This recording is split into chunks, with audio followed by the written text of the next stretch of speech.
Só se pode conhecer a existência em silêncio absoluto. Porém, não se trata de um silêncio morto, um silêncio de cemitério, mas do silêncio de um jardim, onde se ouvem o canto dos pássaros e as abelhas zumbindo, onde as flores estão desabrochando e tudo está vivo. O silêncio que se conhece por meio da meditação, por meio da agnosia, é um silêncio vivo. Está cheio de música, de canção, de melodia, de alegria, de amor, mas vazio de todos os pensamentos.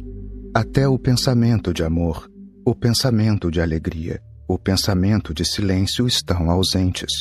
Mas a alegria está presente, o amor está presente. O pensamento de amor não está presente.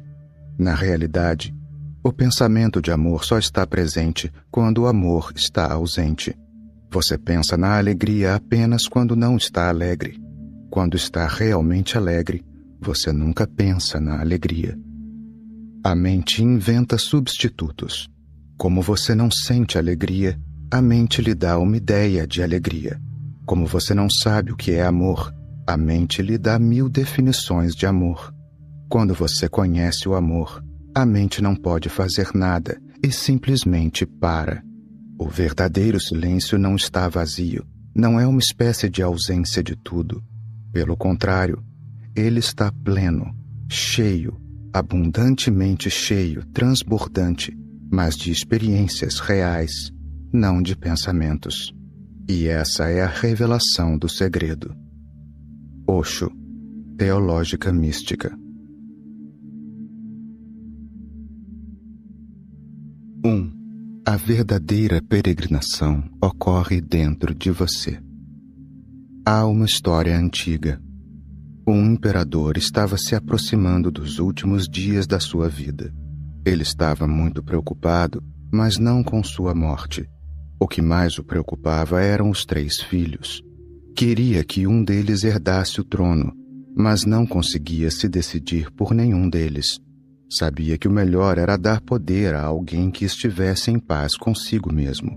Que tipo de teste ele poderia aplicar para descobrir qual deles estava mais apto a ser seu sucessor?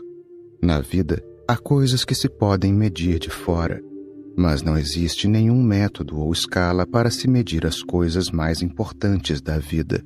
Há coisas que se podem julgar de fora, mas não existe nenhuma forma de se julgar as coisas mais importantes. Portanto, como escolher? Como descobrir? Como decidir por um dos 3? O imperador consultou um místico, que sugeriu um método. Na manhã seguinte, ele chamou os filhos, deu 100 rúpias a cada um deles e disse: cada um de vocês já tem seu palácio. Acabo de lhes dar 100 rúpias e quero que as usem para preencher todo o seu palácio, sem deixar absolutamente nenhum espaço vazio. Aquele que for mais bem-sucedido herdará o império, será o próximo imperador. Com apenas 100 rúpias, os palácios de seus filhos eram enormes. O primeiro príncipe pensou: como vou preencher o palácio inteiro com apenas 100 rúpias? Ele decidiu apostar o dinheiro em jogos de azar. Achou que, se vencesse, ganharia o suficiente para comprar algo para preencher seu palácio, porque não seria possível preenchê-lo com nada que valesse apenas 100 rúpias. Infelizmente, quando alguém tenta ganhar muito dinheiro apostando, normalmente acaba de mãos vazias, perdendo o pouco que tinha. E foi isso que se passou com esse jovem, que perdeu suas 100 rúpias e voltou para casa. O palácio permaneceu como estava. O segundo príncipe também achou que 100 rúpias não bastavam para encher o palácio. Era impossível enchê-lo de joias e diamantes com tão pouco dinheiro. Só lhe ocorreu uma solução: comprar o lixo despejado diariamente fora da cidade e encher todo o palácio com ele. Então ele comprou o lixo e o amontoou em seu palácio. O palácio ficou cheio, mas exalava um cheiro horrível. Até quem passava na estrada, em frente ao palácio, podia sentir o cheiro e ficava enojado. O terceiro príncipe também encheu seu palácio, e o jeito como ele fez isso descreverei em seguida. O dia fatídico chegou. O imperador foi com sua equipe de juízes inspecionar os palácios. O palácio do primeiro príncipe estava vazio. O príncipe disse: "Por favor, me perdoe, mas 100 rúpias é uma soma muito pequena. Por isso achei que se apostasse o dinheiro, poderia multiplicá-la e ganhar o suficiente para encher o palácio. Infelizmente, perdi todo o dinheiro e o palácio continuou vazio." Quando o imperador se aproximou do palácio do segundo príncipe, todos começaram a se sentir incomodados. O cheiro era nauseabundo. Todo o palácio estava cheio de lixo. O príncipe explicou, resignado: "Eu não tive alternativa. Só consegui comprar lixo. O que mais poderia comprar com apenas 100 rúpias?" Por fim, o imperador e sua equipe seguiram em direção ao palácio do príncipe mais jovem, o terceiro. Os juízes ficaram surpresos, simplesmente maravilhados. Sentiram uma fragrância deliciosa ao redor do palácio. Era noite de lua nova e todo o palácio estava à luz de velas. O imperador perguntou: "Com o que você preencheu o seu palácio?" O príncipe respondeu educadamente: "Eu o enchi de luz, de iluminação. Em todos os cantos a chama de uma vela tremeluzia. Tudo estava cheio de luz. O ar estava impregnado de uma agradável fragrância e havia flores em todas as portas e janelas. Todo o palácio estava inundado de luz e perfume." Como não é de surpreender, o terceiro príncipe foi escolhido para ser o imperador. Ser imperador da nossa própria vida é, porém, mais difícil. Geralmente apostamos nossa vida e a perdemos. A cada aposta, esperamos ganhar algo para poder desfrutar da nossa vida. E como sempre acontece nas apostas, começamos a perder. No final, o palácio da nossa vida permanece vazio. Alguns de nós dedicamos nossa vida a acumular lixo. Vivemos comprando coisas inúteis para preencher o nosso palácio. Acumulamos lixo e com o tempo constatamos que não servia para nada e não tinha nenhum sentido. Pensamos, com certa lógica, que nossa vida é muito curta e nossa energia é limitada. Não vamos conseguir preencher o palácio da nossa vida com joias e diamantes. Como dispomos de uma energia tão limitada, só conseguimos encher o nosso palácio com lixo. Começamos a juntar lixo sem nos darmos conta de que o próprio cheiro do palácio torna impossível morar nele. É insuportável. Por que tamanho caos, tantos problemas, tanta frustração? Essa frustração e esse caos não provém do céu, da lua ou das estrelas. Não provém de lugar nenhum, a não ser do próprio palácio que enchemos de lixo. Todo o caos, toda a frustração e toda a infelicidade provém da mesma fonte. É o resultado de nossas próprias obras, é criação nossa, é a soma dos nossos esforços. Dentro de nós residem os 2 primeiros tipos de príncipe, mas não temos espaço dentro de nós para o terceiro príncipe, que preenche o palácio com luz e perfume. Convidei você para ficar nesta praia isolada pelos próximos 3 dias, para conversarmos sobre como iluminar seu palácio, como decorá-lo com flores, borrifá-lo com perfume. Se você conseguir, talvez possa encontrar seu tesouro interior. Quem sabe? Pode ser que tenhamos vindo à Terra para isso. Quem sabe? Talvez a própria vida seja uma prova, um teste. Como podemos saber quem vai passar nesse teste da vida? Uma coisa é certa: algumas pessoas se preencherão de luz. Deixarão o palácio de sua vida impregnado de perfume, tornarão sua vida uma melodia. Se existe divindade em algum lugar, se existe felicidade em algum lugar, se existe esplendor em algum lugar, essas pessoas conquistaram tudo isso. Estou contando esta história no início destes 3 dias de conversa para que o palácio da sua vida não fique vazio, para que, em vez de enchê-lo de lixo, você o encha de luz e o inunde com sua música e seu perfume. Como isso é possível? Hoje à noite vou ensinar os primeiros passos e, durante estes 3 dias, vamos tentar viver nossa vida de acordo com esses passos. Como você pode encher seu palácio de luz? Nos próximos 3 dias, vou lhes dar algumas pistas. Contarei quais são os passos científicos que você pode dar. Antes disso, hoje à noite, vamos tentar entender algumas questões básicas sobre como vamos viver e passar os próximos 3 dias neste retiro de meditação. Precisamos entender uma coisa muito bem. Se conseguirmos aprender a viver da maneira certa por, pelo menos, 3 minutos, nossa vida inteira pode mudar. Alguém que deu passos na direção certa, que se conectou com a felicidade, nem que seja por um instante, não conseguirá se desconectar nos anos sucessivos. Depois que abrimos os olhos e olhamos ao nosso redor, não conseguimos mais fechá-los e seguir sem rumo, continuando cegos. 3 dias é muito tempo. Eu lhe dou as boas-vindas e agradeço por ter reservado estes 3 dias para estar aqui. No mundo de hoje, as pessoas não costumam estar dispostas a dedicar 3 dias à tarefa de encher a própria vida de luz. Um mercador estava a ponto de embarcar no seu navio para navegar a lugares distantes e ganhar milhões. Os amigos lhe avisaram: seu navio é muito antigo e no mar sempre há tormentas. Vai ser uma viagem muito arriscada e sua embarcação pode virar. Pelo menos você deveria aprender a nadar. O mercador respondeu: não posso perder tempo agora aprendendo a nadar. Os amigos disseram: não vai demorar muito tempo. Na sua cidade há um nadador profissional que diz que pode ensinar qualquer um a nadar em apenas 3 dias. O mercador disse: talvez seja verdade, mas onde vou arranjar 3 dias? Nesses 3 dias, milhões de rúpias podem mudar de mãos. Vou aprender a nadar quando tiver mais tempo.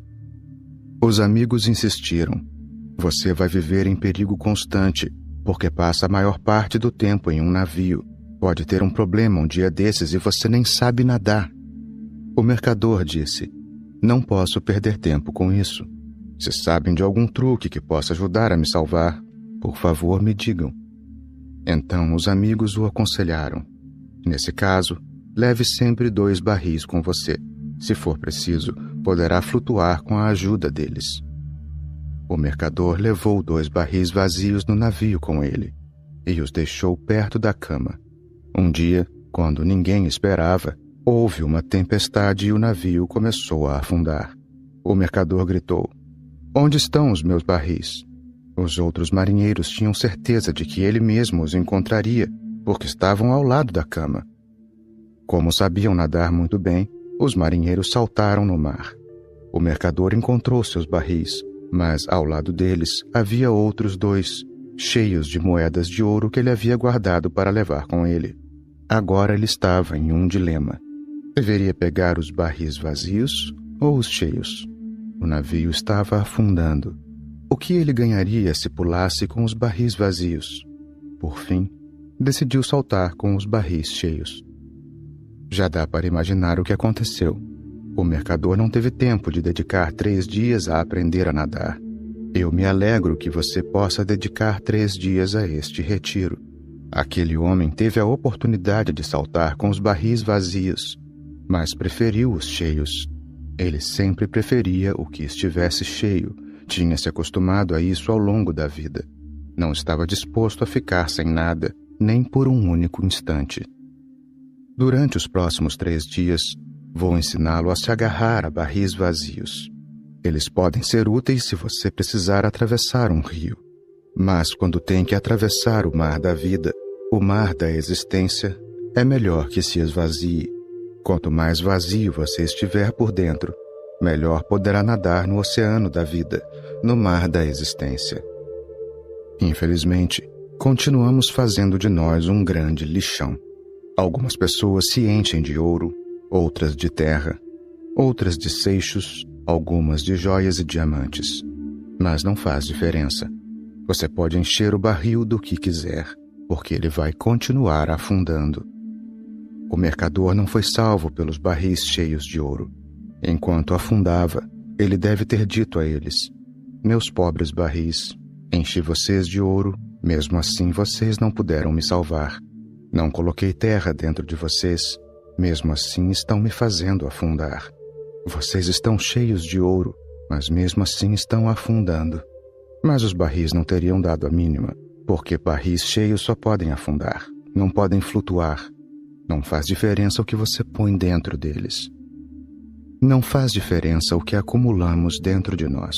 Só estamos nos preparando para afundar. Não estamos nos preparando para nadar. A religiosidade é a arte de nadar. Tudo o que aprendemos até agora na vida só nos ajudou a afundar.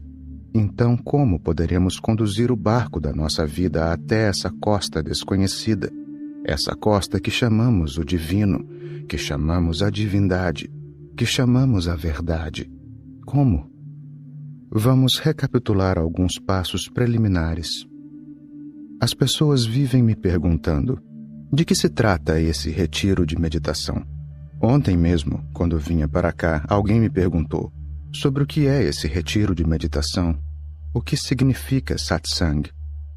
Respondi que satsang é estar na presença da verdade e é para aqueles que estão prontos para ouvir, para escutar, que são buscadores.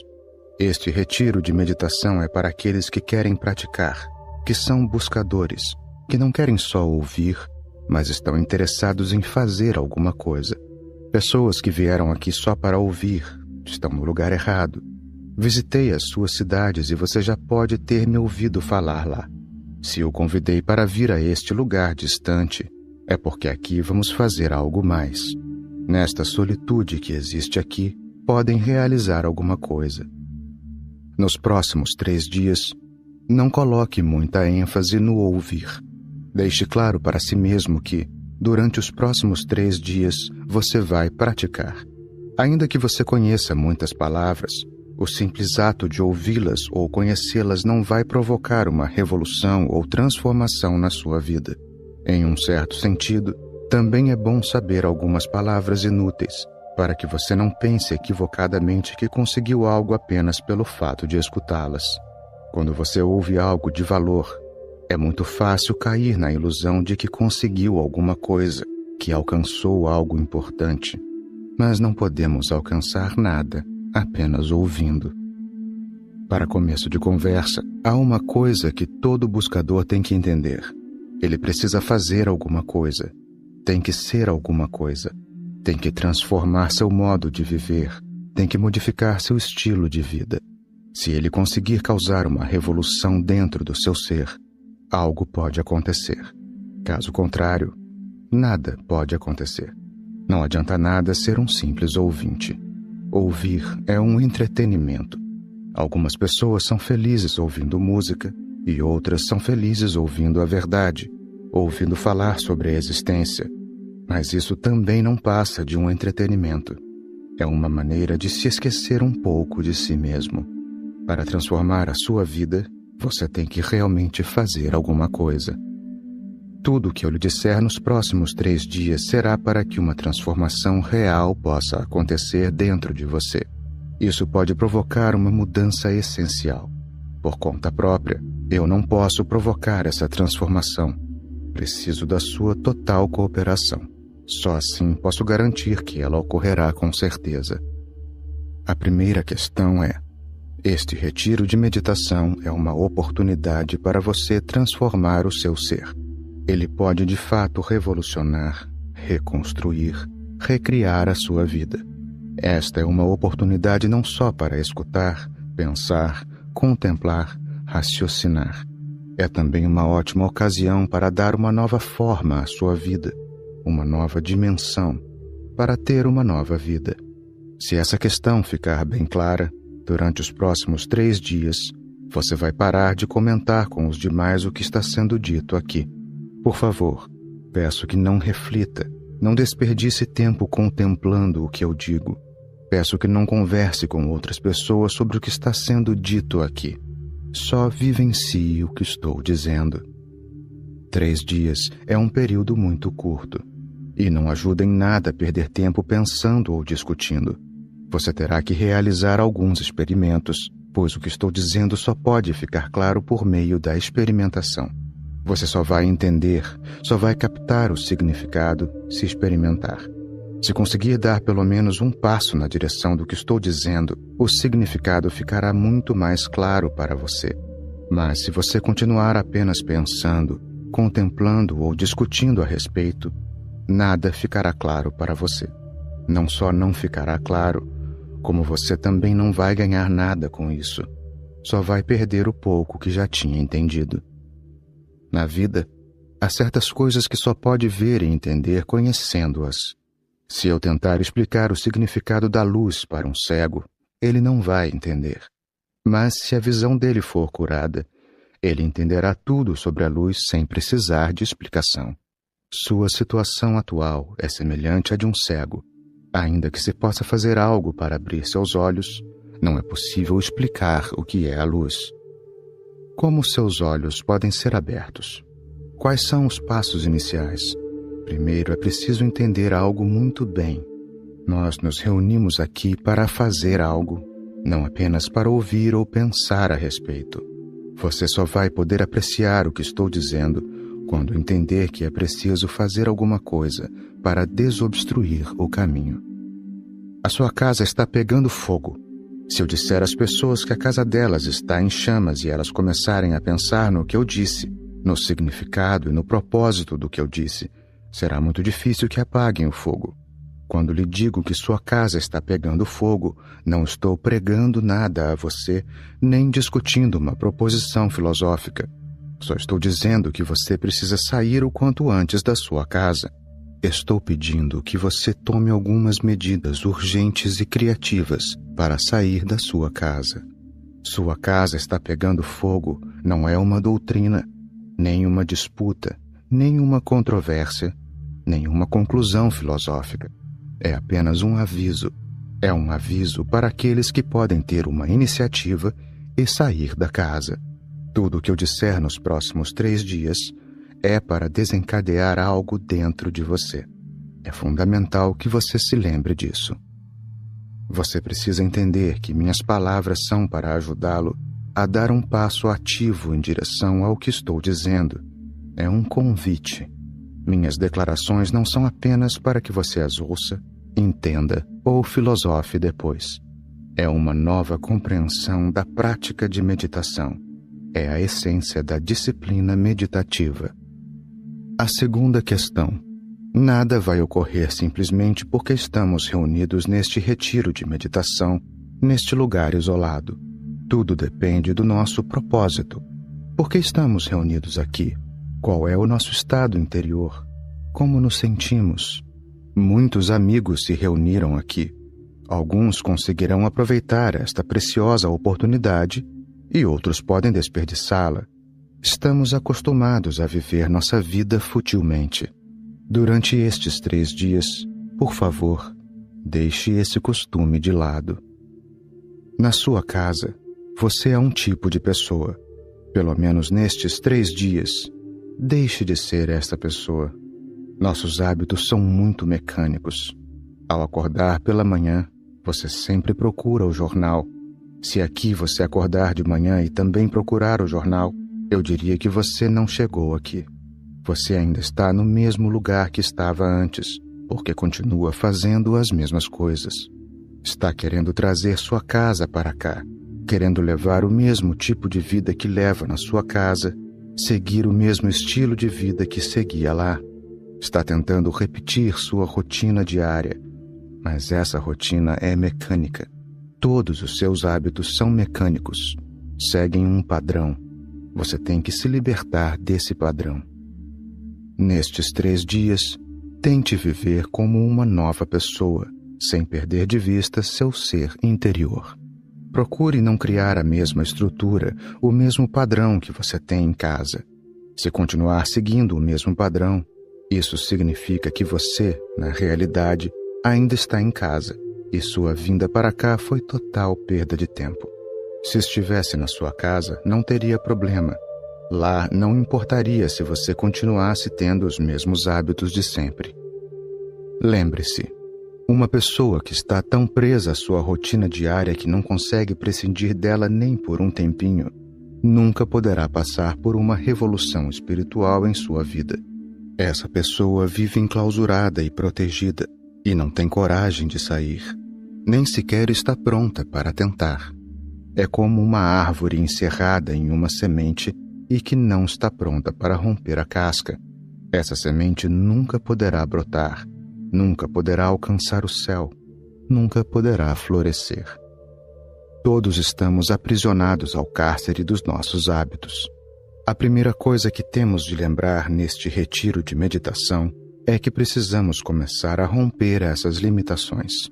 Lembre-se de que todo mundo tem uma série de pequenos hábitos, um certo padrão de comportamentos triviais, e um hábito, por menor que seja, pode aprisionar a nossa alma. Eu tinha um amigo que era um advogado famoso.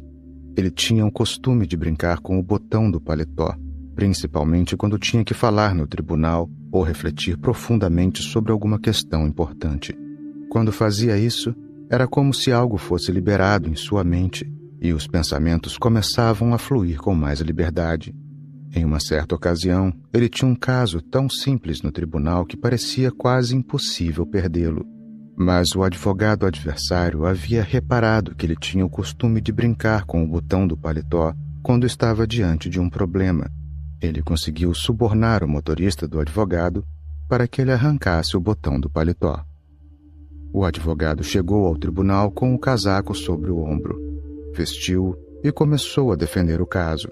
Em um momento crítico da defesa, ele levou a mão ao botão, mas não o encontrou. Imediatamente, sua testa ficou coberta de suor. Ele perdeu o controle dos braços e das pernas, agarrou-se a uma cadeira e se sentou, e perdeu o caso. Mais tarde, ele confessou que ficou surpreso ao descobrir a importância que podia ter um simples botão. Como é possível que um botãozinho estivesse tão intimamente conectado à sua mente? Uma pessoa poderia estar tão escravizada a um botão a ponto de tudo se transformar em um caos caso o perdesse? Somos todos escravos do mesmo jeito. Se quisermos mudar a direção da nossa vida, temos que nos libertar de todos os nossos hábitos. Não importa se é apenas um botão ou qualquer outra coisa.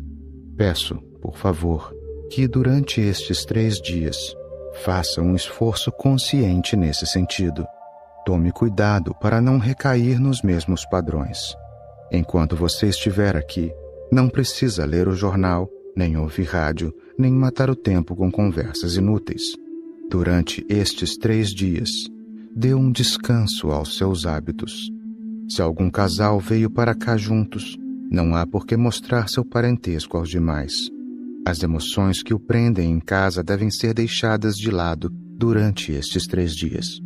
Caso contrário, você não conseguirá deixar a sua casa e estar aqui com totalidade.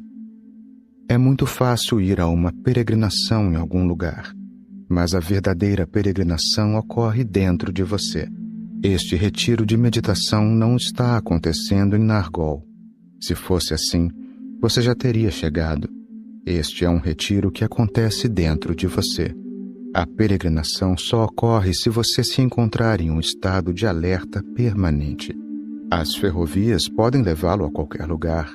As estradas podem levá-lo a qualquer lugar, mas elas não podem afastá-lo de si mesmo. Você sempre está consigo mesmo. Neste retiro de meditação, é essencial que você se deixe em casa. Se você não fez isso ainda, por favor, faça agora. Durante estes 3 dias, comporte-se como uma pessoa nova, como uma pessoa sem hábitos ou padrões.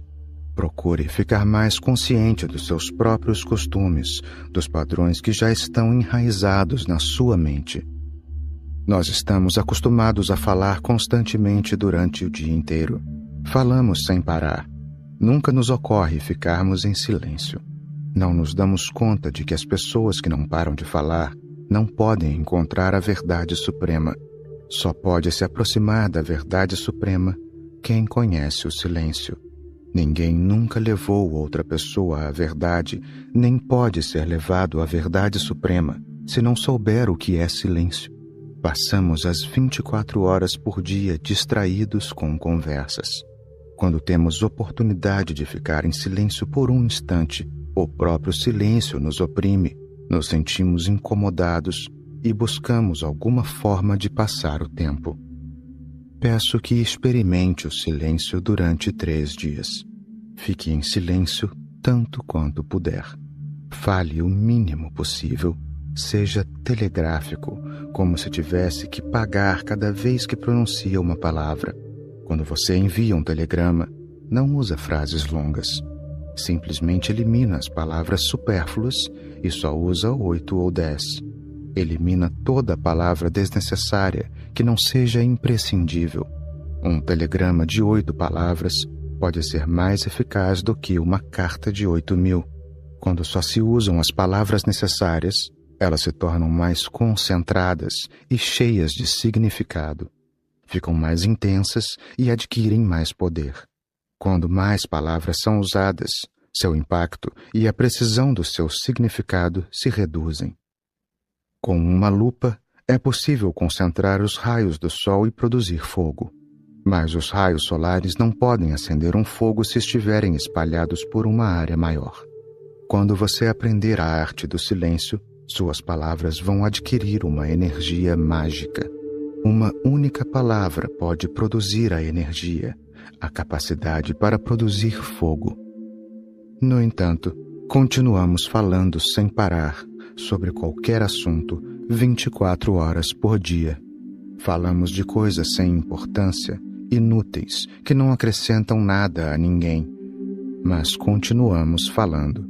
Durante estes 3 dias, procure não deixar nenhuma palavra desnecessária passar pelos seus lábios. Você vai ficar surpreso ao ver que muito poucas palavras são realmente necessárias. Como muito poucas palavras são necessárias, você pode muito bem ficar em silêncio por várias horas. No final, vai ser até difícil encontrar palavras que sejam essenciais. Talvez você já tenha ouvido falar de Lao Tse. Lao Tse viveu na China cerca de 2.500 anos atrás. Todas as manhãs, ele saía para dar um passeio na companhia de um dos seus amigos. Quando o amigo chegava, dava bom dia a Lao Tse. E só depois de cerca de meia hora, Lao Tse respondia. Era só isso que diziam, só essas 2 saudações. Depois de caminhar pelas montanhas por umas 2 horas e meia, eles voltavam para casa. Um dia, um visitante acompanhou o amigo e os 3 foram fazer a caminhada matinal. No caminho, o visitante exclamou: "Mas que manhã deliciosa! Que estação mais linda!" Os outros 2 permaneceram calados. O visitante também permaneceu em silêncio após essa observação. Mais tarde, eles voltaram para casa. Assim que chegaram, Lao Tse sussurrou no ouvido do amigo: "Amanhã, por favor, não venha com esse amigo. Ele fala demais. Todos podíamos ver que a manhã estava deliciosa. Que necessidade tinha de dizer isso em voz alta? Não era necessário. Todos estávamos observando a beleza da manhã. Para que dizer isso em voz alta? Por favor, não leve mais esse amigo tagarela com você." Na sua mente, você deve deixar claro a diferença entre o que é essencial e o que não é. O que quer que esteja fazendo, pergunte a si mesmo se é essencial ou não. Se durante estes 3 dias você estiver falando e se der conta de que está falando sem necessidade, deixe a frase incompleta. Pare de falar no mesmo instante.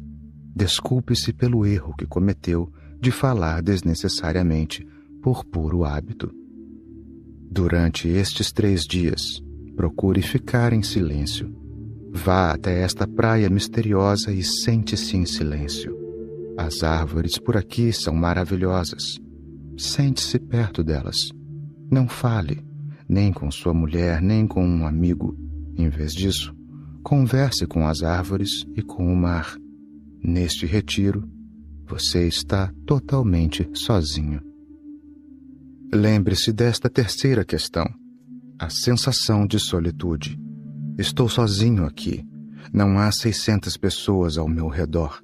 Ninguém pode me acompanhar neste caminho que me leva à meditação, à prática meditativa. Nesse caminho, todo mundo está sozinho. No caminho para a divindade, não há multidões. Esse caminho só se pode trilhar sozinho. Todos estamos sós. Do ponto de vista do buscador, você não tem nenhuma conexão com a multidão. Ainda que haja muitas pessoas aqui, Todo mundo tem que sentir que está totalmente sozinho. Ninguém está aqui com você. Durante estes 3 dias, viva como se estivesse totalmente sozinho. Não procure companhia. Não procure seu círculo de amizades. Não diga que precisa estar com um amigo. Aqui não há ninguém, exceto você mesmo. O maior problema de hoje em dia são as multidões. A cada passo que damos, nos vemos rodeados de gente. Aqui, no entanto, você está completamente sozinho. Nestes 3 dias, experimente ficar totalmente sozinho, vivendo em total isolamento social. A porta está sempre fechada para aqueles que ficam na multidão. A porta se abre para quem é capaz de ficar sozinho. Hoje à noite, quando você for dormir, tente manter essa sensação de solitude. Durma como se estivesse totalmente sozinho. Como se em todo este espaço não houvesse mais ninguém além de você. Enquanto dorme, cubra-se com um cobertor de solitude silenciosa. Quando acordar pela manhã, mantenha vivo dentro de você esse sentimento de total solitude. A verdade é que o ser humano está sozinho. Nascemos sozinhos e morremos sozinhos. Nesse meio tempo, vemos uma grande multidão. Isso nos dá a impressão de que há muita gente conosco. Achamos que estamos com outras pessoas porque nossos corpos se tocam. Trocamos palavras e achamos que há mais gente conosco. Mas ninguém está com ninguém. A jornada é totalmente solitária. Ninguém acompanha ninguém. Pelo menos durante estes 3 dias, deixe o pensamento de que você está totalmente sozinho calar fundo dentro de você. Essa lembrança lhe causará um impacto. Cada vez que se lembrar de que está totalmente sozinho, um misterioso silêncio surgirá dentro de você. A comunicação só se inicia quando há mais alguém com você. O relacionamento só tem início quando o outro está ali ao seu lado. As disputas, amizades, inimizades só têm início quando o outro aparece. Quando está totalmente sozinho, não é de estranhar que recaia sobre você um silêncio puro. O silêncio é a sombra da solitude. Nestes 3 dias, a sensação de solitude deve penetrar cada vez mais fundo em você. Não perturbe os outros. Não interrompa o silêncio de ninguém. Se alguém estiver sentado tranquilamente debaixo de uma árvore, não se aproxime. Se, mesmo por acaso, você ficar perto de outra pessoa, afaste-se no mesmo instante. Sempre que se lembrar, deixe que todo mundo fique sozinho. Durante estes 3 dias, se conseguir sentir solitude intensamente, uma transformação acontecerá dentro de você. Nós nos reunimos aqui para que aconteça essa transformação. Peço que tenha sempre em mente: estou totalmente sozinho, absolutamente sozinho, completamente sozinho. Não há mais ninguém comigo. Um mestre iluminado chamado Gurdjieff realizou um experimento em uma cidadezinha. Ele reuniu 30 pessoas em uma pequena cabana e lhes disse: vocês não são mais 30 pessoas. Cada um de vocês está aqui sozinho. Todo mundo tem que sentir que está sozinho. Este experimento vai durar 3 meses e vocês não devem pensar que há outras pessoas na casa. As outras 29 pessoas não existem. Apenas você está aqui. Não conversem nem olhem uns para os outros, porque é possível falar com outra pessoa através dos olhos. Peço que esqueçam que há outras pessoas aqui. Fiquem sozinhos, totalmente sozinhos. Nos 3 meses que durou o experimento, essas pessoas alcançaram um espaço totalmente novo. Nesse experimento de 3 meses, elas conseguiram algo que ninguém consegue alcançar, mesmo se esforçando durante 3 vidas. Nesses 3 meses, elas ficaram em silêncio absoluto, como se o outro não existisse, não houvesse com quem conversar. Quando ninguém mais existe, nem a mente pensa em falar. Geralmente falamos mentalmente, mas temos que imaginar o outro. Temos que imaginá-lo na nossa frente. Em nossa mente, temos que criar a imagem do outro. Só podemos conversar mentalmente quando temos a imagem do outro diante dos nossos olhos, mesmo que, na verdade, não haja ninguém ali. Elas mantiveram na mente o pensamento: estou totalmente só. Durante esses 3 meses, permitiram que a ideia calasse fundo dentro delas. Todas as palavras desapareceram, todas as comunicações cessaram, todos os pensamentos se interromperam. Nesse estado livre de pensamentos, elas conseguiram ir levantando as camadas do seu ser interior. Enquanto continuamos conversando uns com os outros, não conseguimos tomar consciência do que está oculto dentro de nós. Se queremos entender o eu dentro de nós, temos que nos livrar do você. Precisamos deixar de ver o outro. Temos que nos afastar do outro. Enquanto estamos apegados ao você, não podemos perceber o eu, a natureza do eu. Nossos olhares, nossa aparência, nossas tendências estão todos fluindo em direção ao outro. Passamos 24 horas por dia com o outro. Gravitamos em torno do outro e vagamos ao redor dele. É por isso que não entendemos a nós mesmos. Para nos entendermos, é necessário que haja solitude. É preciso ter um espírito de total solitude. Um sentimento de total solitude é necessário. Havia um monge budista chamado Bodhidharma. Um rapaz chegou certa manhã e disse a ele: "Quero saber quem sou." Bodhidharma era uma pessoa muito amável e cheia de compaixão. Logo você saberá por quê. Bodhidharma desferiu no jovem uma forte bofetada. Ele ficou atordoado e exclamou: "O que houve? Só perguntei quem sou e levei uma bofetada tão forte." O rapaz se levantou e foi embora. Então procurou outro monge e contou sua história. "Eu tinha ouvido falar do grande mestre Bodhidharma. Quando fui lhe fazer uma pergunta, em resposta ele me deu uma bofetada." O monge disse: "Bodhidharma tem muita compaixão. Você veio me fazer a mesma pergunta? Se veio, já vou buscar o meu cajado." O jovem ficou chocado e foi embora. Enquanto se afastava, tentou entender o significado da bofetada. "Por que Bodhidharma me bateu?" pensou. "Isso só serviu para machucar a mão dele, nada mais. Deve haver outro significado." Na manhã seguinte, o rapaz voltou a procurar Bodhidharma e se sentou na frente dele. Bodhidharma disse: "Quer dizer que você voltou? Veio me fazer a mesma pergunta? Se me perguntar a mesma coisa, vou lhe dar outra bofetada. E mesmo que não pergunte, vou bater em você assim mesmo. Então, o que tem a me dizer?" O jovem ficou tão aturdido que não conseguia dizer nada. Bodhidharma começou a rir. Ele disse: "Seu tolo, você veio me perguntar quem sou eu? Se perguntar a outra pessoa quem sou eu, nunca vai receber uma resposta. Se receber uma resposta, estará totalmente errada. Como outra pessoa pode responder a essa pergunta? A resposta a essa pergunta tem que vir de dentro de você. Foi por isso que lhe dei uma bofetada tão forte. Talvez ela pudesse levar você de volta a si mesmo. Dei uma bofetada para que voltasse para si mesmo. Só queria que voltasse para si mesmo. Se você voltar para si mesmo, vai poder entender quem é.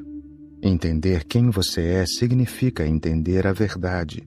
E quando souber a verdade, o palácio da sua vida se encherá de luz e perfume. Vou fazer tudo o que estiver ao meu alcance para que você volte para si mesmo. Não sou tão amável a ponto de lhe dar uma bofetada, mas não deixarei pedra sobre pedra para ver você voltar para si mesmo. O que mais vai ajudá-lo na volta a si mesmo é esquecer o outro. Aqui não existe outro. Largue o outro. Esqueça que ele existe. É muito fácil estar com uma árvore, com uma montanha, com o mar. Por que é fácil? Porque você não considera a árvore como o outro. Você não acha que o mar é o outro. Esse problema surge apenas nas relações humanas. Quando está com as pessoas, ou você, o outro, sempre está presente. É por isso que lhe peço que se sente um pouco à beira-mar. O mar o leva de volta para si mesmo, porque ali o outro não existe. Sente-se sob uma árvore. A árvore levará você de volta para si mesmo, porque o outro não existe ali. O problema surge quando há seres humanos. A existência da outra pessoa faz que sua mente se volte para ela. Você não consegue ficar consigo mesmo, porque sua mente se concentra na outra pessoa. Um dia você será capaz de se sentar com alguém assim como se estivesse junto ao mar. Quando conseguir se sentar com alguém assim, você também poderá ver o interior dessa pessoa. Você será capaz de ver algo que não pode ver em um pássaro ou no mar. Você verá o maior dos mistérios. Dentro dessa pessoa, você verá o mistério da vida. Mas para isso terá que fazer algum esforço. Um dia você será capaz de se sentar com essa pessoa como se ela não existisse. Mas até esse dia chegar, levará um tempo. Para que isso aconteça, você terá que fazer um certo esforço, terá que criar uma determinada situação. Durante estes 3 dias, você fará esse esforço. Nestes 3 dias, você vai precisar tentar sentir: estou totalmente sozinho. Peço que busque essa solitude. Sente-se em silêncio e medite sobre as 3 questões que mencionei. Agora, quando você for dormir, faça isso como se estivesse sozinho neste vasto mundo, como se estivesse sozinho na Terra, como se estivesse sozinho entre as estrelas. Nada mais existe. Com tranquilidade, vá aprofundando essa sensação de solitude e, lentamente, caia no sono. De manhã, ao acordar, você se perceberá num estado extraordinário. Esse estado vai ser de solitude. O buscador sempre está sozinho. Ele não tem companheiros nem amigos. Ele não pertence à sociedade, nem a uma seita. Ele tem que caminhar até o templo da divindade completamente só. Nestes 3 dias, tentarei indicar o caminho para a solitude, mas nada poderá acontecer se você não cooperar. Você poderá nem imaginar como é esse processo se não cooperar de todo o coração. Se não cooperar, o processo vai se tornar difícil, impossível. Não apenas difícil, mas impossível. Antes de encerrar, deixe-me contar uma historinha. Depois você pode ir para a cama em silêncio. Não fale enquanto estiver saindo daqui. Não fale com ninguém. Vá em silêncio. Eu estarei observando nestes 3 dias para ver se você está conversando, se está fofocando. Fique em silêncio na medida do possível. Durante estes 3 dias, comporte-se como se tivesse perdido a capacidade de falar, como se tivesse ficado mudo, como se as palavras não pudessem sair da sua boca, como se seus lábios estivessem selados. Um rei estava querendo muito ouvir um grande músico tocar. Por meio de um emissário, ele enviou ao músico uma mensagem, pedindo que ele fosse à corte tocar seu instrumento, a vina. Ele estava disposto a pagar qualquer quantia para ouvi-lo. Em resposta, o músico disse que o rei provavelmente não sabia que não é possível produzir boa música por encomenda. E continuou: agradeço o convite, mas se o rei deseja me ouvir tocar, eu posso ir tocar a minha vina. Mas é preciso levar em conta que não será a mesma vina que o rei quer ouvir, nem eu serei o mesmo músico que ele quer ouvir tocar. Algum dia posso me apresentar à corte, se assim deseja o rei, mas ele terá que esperar. Hoje não pode ser. Quando eu estiver de bom humor e minhas pernas e minha mente me levarem à corte, eu irei. O rei ficou muito incomodado com essa resposta. Os cortesãos sentiram o mesmo incômodo. Pela primeira vez, o rei compreendia a diferença entre dar uma ordem e fazer um pedido. Tudo o que é importante na vida, tudo o que vale a pena, só pode acontecer mediante um pedido, uma oração. Mas uma ordem não tem o mesmo valor. Se você pede algo com devoção, tem que esperar. Uma ordem pode ser atendida imediatamente, no mesmo instante. O rei entendeu que se ordenasse ao músico que tocasse a vina em sua corte, não seria a mesma música que ele gostaria de ouvir. O rei queria ouvir música de verdade, por isso pediu ao músico da corte que encontrasse uma solução.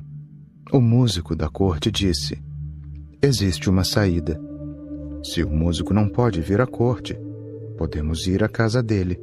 O rei perguntou: que diferença faz se o músico vem aqui ou nós vamos à casa dele? O músico da corte respondeu: há uma grande diferença, majestade. Para encontrar o que é importante na vida, é preciso fazer um esforço. Não podemos esperar que isso aconteça enquanto estamos sentados em casa. É preciso dar alguns passos em direção a isso. O rei concordou. O músico da vina era um faquir, uma pessoa muito humilde que vestia farrapos. Por isso, o músico da corte avisou que não era conveniente que fossem à casa do músico vestindo trajes da realeza. Se fizessem isso, ocorreria a mesma situação de antes.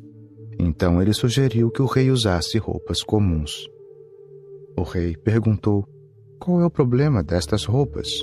Nós vamos ouvir a música. A roupa que vestimos não tem importância nenhuma.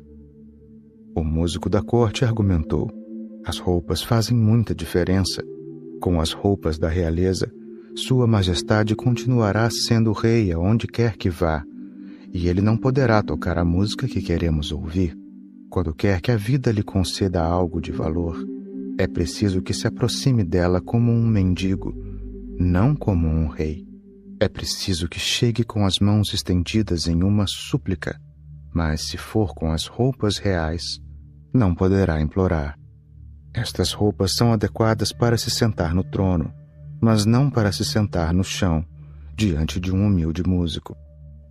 O rei concordou em vestir roupas comuns. Os dois se dirigiram à casa do músico. Era tarde e já anoitecia. O músico da corte também levou sua vina, e ambos se sentaram no chão, perto da porta. O músico da corte começou a tocar seu instrumento. Ele tocava muito bem, e havia uma composição em particular que ele adorava tocar, e o fazia com muita destreza. No entanto, cometeu vários erros de propósito. O músico abriu a porta e perguntou: quem está tocando? Essa peça não se toca assim. O músico da corte lhe respondeu humildemente: não sei tocar melhor. Estou tocando o que aprendi, mas se alguém puder me corrigir, estou sempre disposto a aprender. O músico sacou sua própria vina e começou a tocar. O rei ficou maravilhado. Quando o músico terminou de tocar, o rei disse: talvez você não esteja me reconhecendo. Sou o rei que o mandou ir à corte. Por fim, consegui ouvi-lo tocar. O músico disse: aqui a situação é muito diferente. Desta vez não fui chamado nem estou lhe pedindo um favor. A sua atitude permitiu que se criasse uma situação que me motivou a tocar. Nada me obrigou a fazer isso. Quando você se aproxima das portas da divindade, ocorre algo parecido. Ninguém lhe ordenou que estivesse ali. Você deve fazer isso por devoção.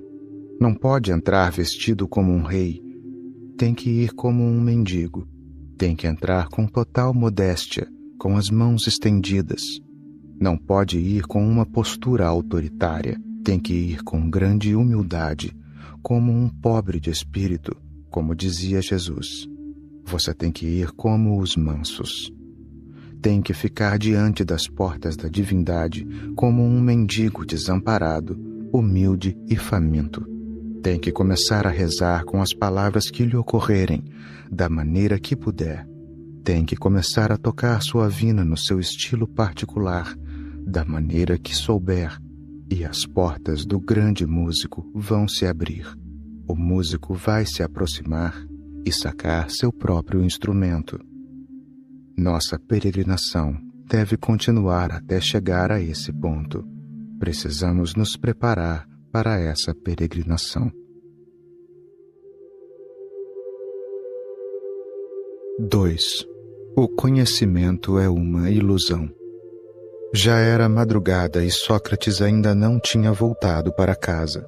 Seus discípulos e amigos estavam preocupados, porque ele estava fora desde de manhã. Na cidade, ninguém o vira. Ele não tinha feito nenhuma visita, e ninguém sabia onde ele poderia estar. Os discípulos e amigos começaram a procurá-lo, procurando em todas as estradas e ruas da cidade. A luz da lua iluminava a noite. Depois de algum tempo, começaram a procurá-lo fora da cidade. Quando estava quase amanhecendo, a última estrela da noite estava prestes a desaparecer no céu. Eles o encontraram sentado debaixo de uma árvore. Estava contemplando o céu.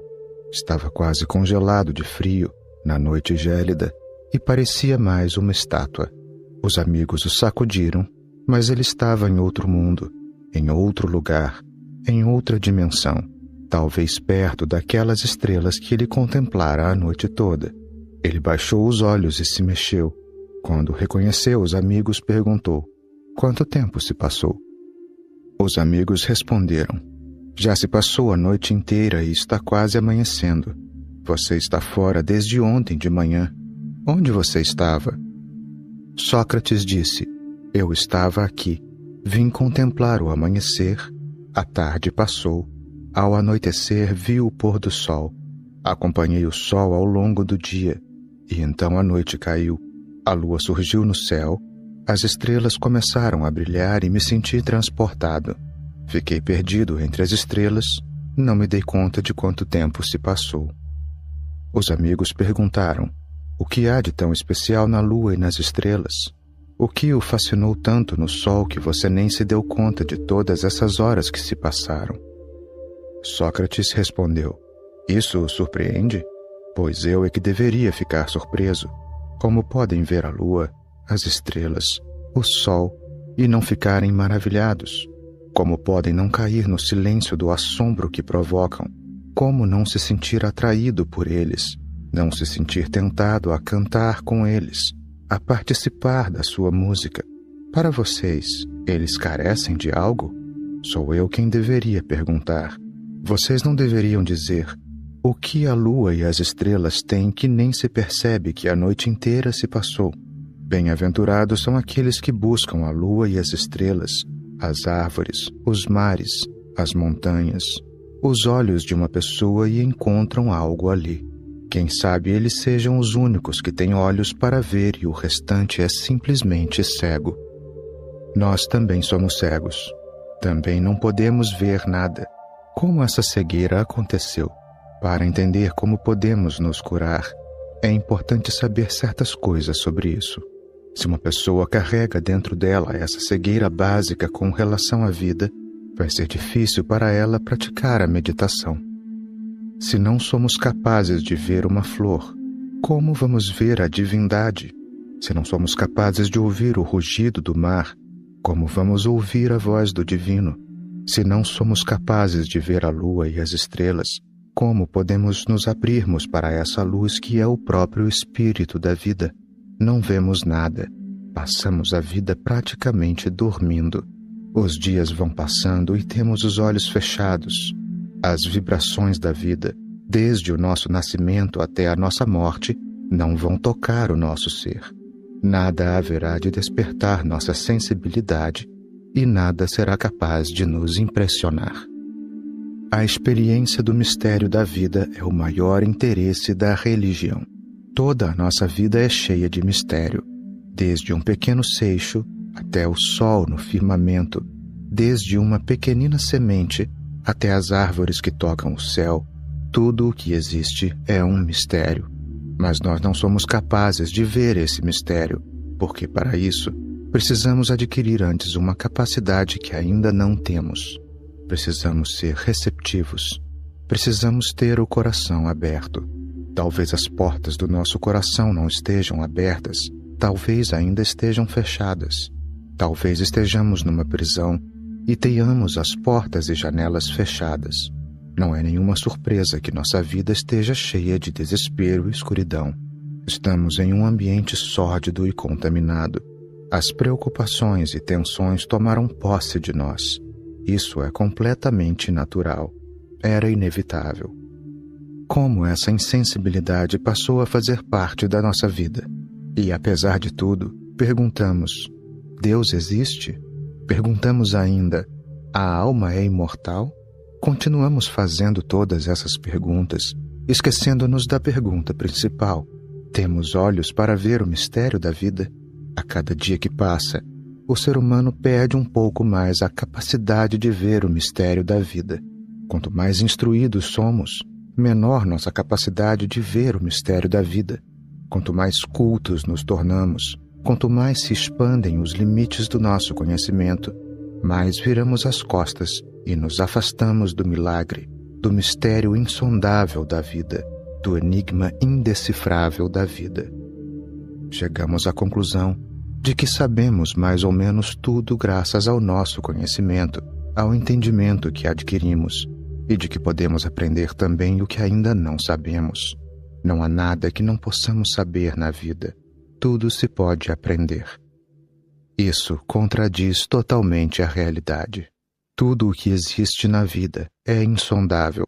O que chamamos de conhecimento, na realidade não é. Na vida, não se pode conhecer nada. Todos os fenômenos que observamos, começando por uma pequena folha, permanecem totalmente desconhecidos, incognoscíveis, inconcebíveis, absolutamente misteriosos. É um mistério que nunca poderá ser revelado. O pouco que sabemos não é conhecimento. Só estamos ligeiramente familiarizados com isso. E cometemos o erro de pensar que estar familiarizado é conhecer. Em poucos dias, somos capazes de aprender muitas coisas. Estamos reunidos aqui nesta praia, cercada por um bosque de ciprestes. Ontem, quando chegamos, ficamos assombrados diante do desconhecido, das árvores e do mar. Mas hoje tudo nos parece familiar. Amanhã parecerá mais familiar ainda, e um dia depois ainda mais. Quando deixarmos este lugar, nem vamos mais reparar nos ciprestes, não ouviremos mais o rugido do mar. As pessoas que moram aqui nem os percebem. As pessoas vão até Caxemira para fazer turismo, mas quem mora em Caxemira não se surpreende com nada que existe lá. As pessoas ficam animadas para fazer uma peregrinação ao Himalaia, mas as pessoas que vivem no Himalaia não veem nada lá. Por acaso elas conhecem essas coisas? Não, elas vivem tão perto que já se acostumaram a elas. Depois de vê-las dia após dia, elas vivem na ilusão de que as conhecem. O fato de estar acostumado a algo cria a ilusão de conhecimento. O ser humano está cada vez mais acostumado ao mundo e chama isso de conhecimento.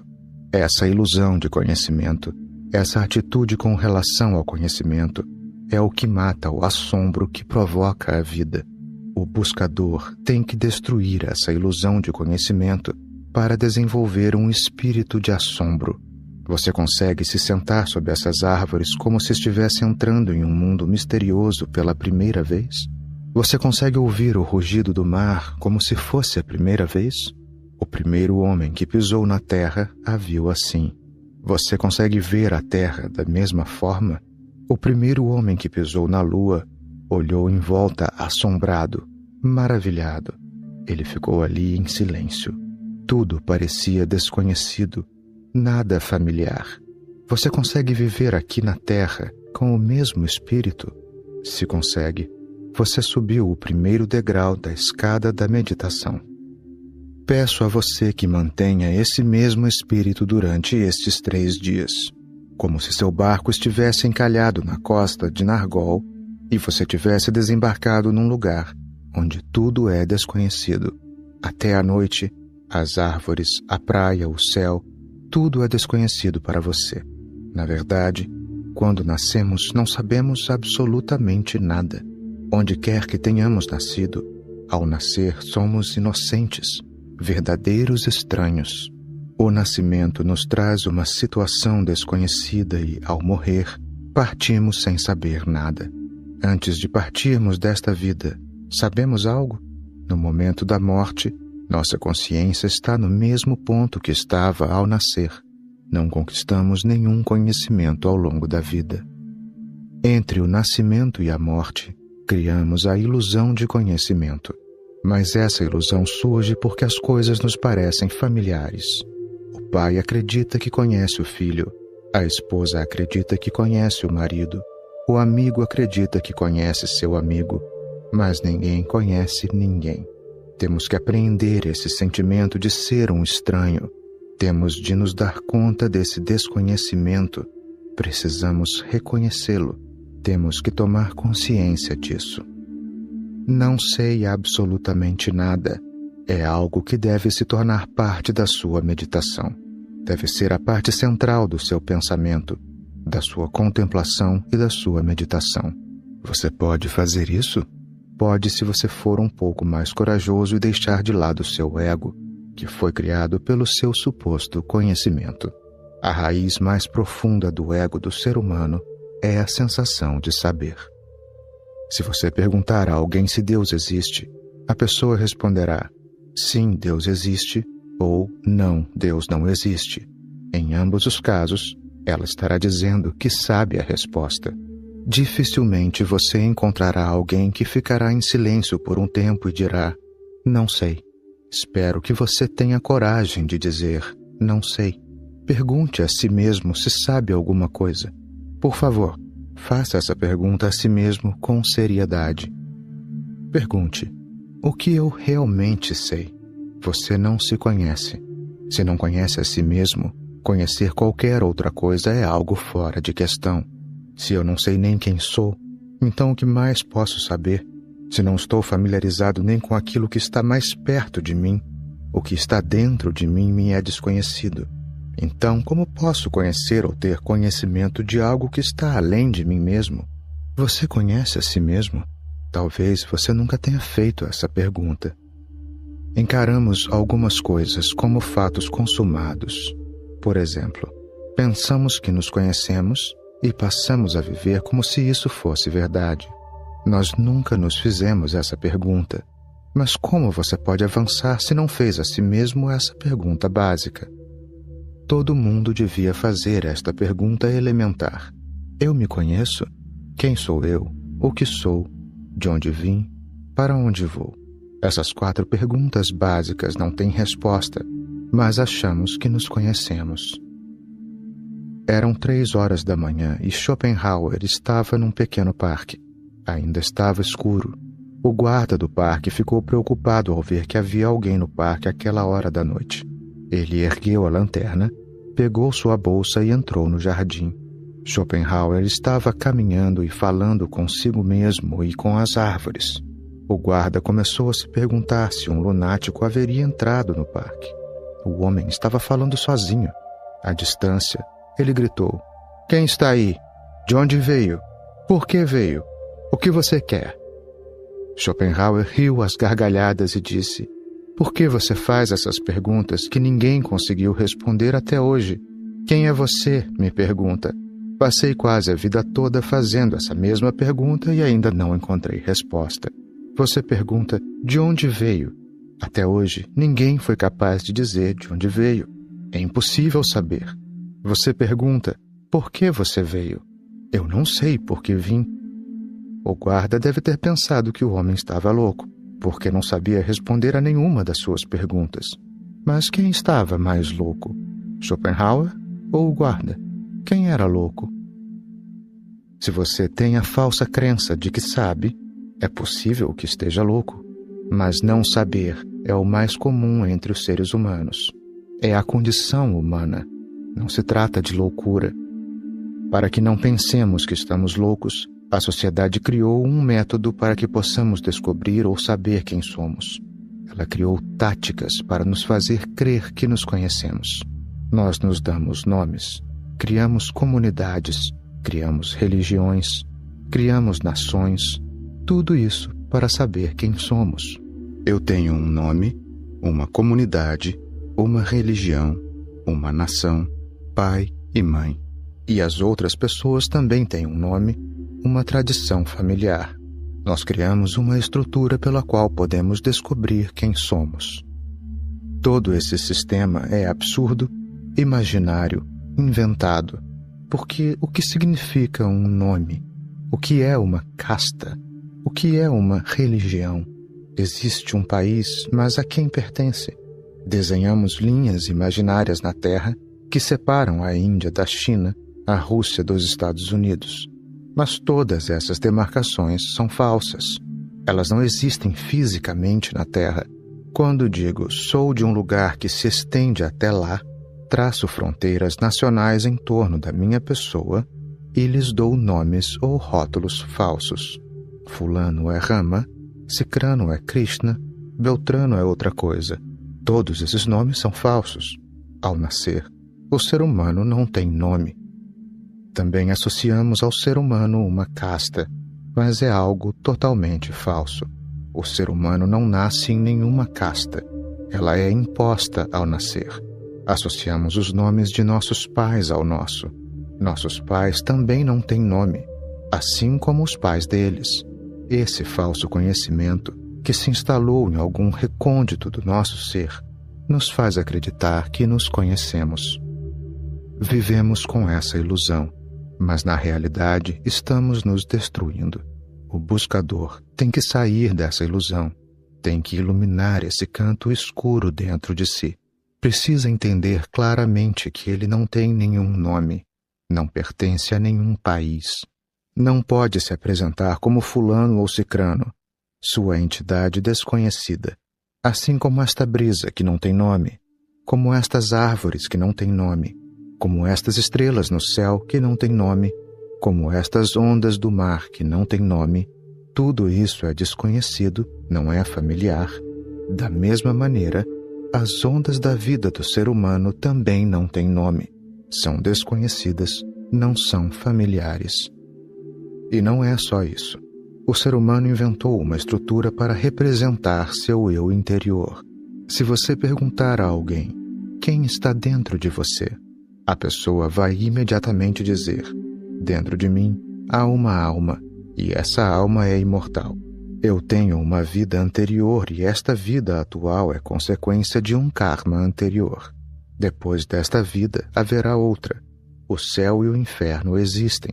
Lá os seres humanos se purificam e depois se libertam. Na realidade, nós não sabemos, nós ignoramos, mas ainda assim, traduzimos muitos conceitos em palavras.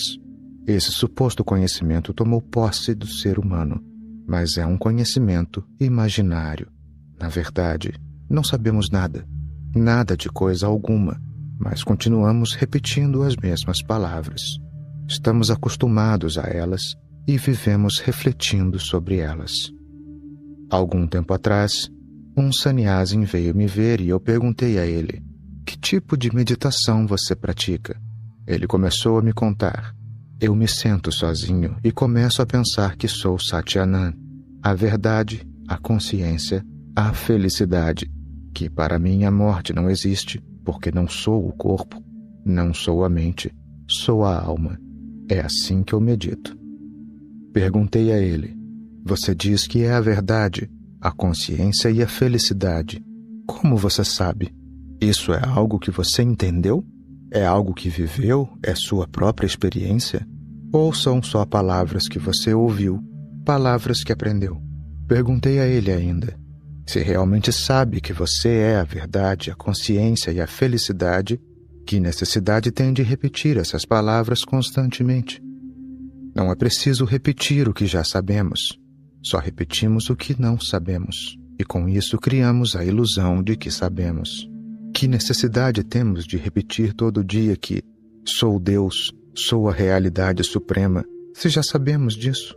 Não precisamos repetir o que já sabemos. Só repetimos o que não sabemos.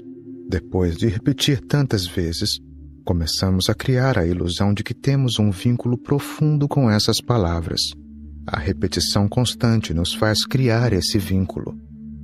E, como nos convém, nós nos esquecemos de que, na ocasião em que dissemos essas palavras pela primeira vez, não sabíamos seu significado. Depois de repeti-las 50 vezes, acreditamos que sabemos. Mas se não sabíamos nada ao começar, é impossível que saibamos só por repeti-las 50 vezes. A repetição só pode nos levar à ilusão. Se não sabíamos no princípio, o que pode acontecer se repetirmos as mesmas palavras 1000 vezes? Uma mentira não pode se transformar numa verdade só porque repetimos uma coisa 1000 vezes, mas continuamos repetindo. Sempre que queremos enganar alguém, usamos o mesmo método. Repetimos as palavras para enganar a nós mesmos também. Adolf Hitler escreveu em sua autobiografia que não existe nenhuma mentira que não possa ser convertida em verdade por meio da repetição pura e simples. Ele tinha razão. Quando repete uma mentira muitas vezes, ela começa a parecer verdade. Do mesmo modo, todas as verdades que pensemos saber nada mais são que mentiras repetidas. Nós nos convencemos de que são verdades por pura repetição. Quando repetimos algo, acabamos aceitando isso. Depois de tanto repetir, criamos a ilusão de que é a verdade. Estamos familiarizados com o nosso corpo. Também estamos familiarizados com o nosso eu interior. Mas, na realidade, desconhecemos o nosso corpo e o nosso eu interior. O primeiro passo nessa jornada em direção à verdade é reconhecer nossa ignorância. A peregrinação só é possível se conhecermos com clareza a realidade dessa ignorância. Ela é real. O nosso não saber é um fato. Não é que eu esteja lhe ensinando que você não sabe.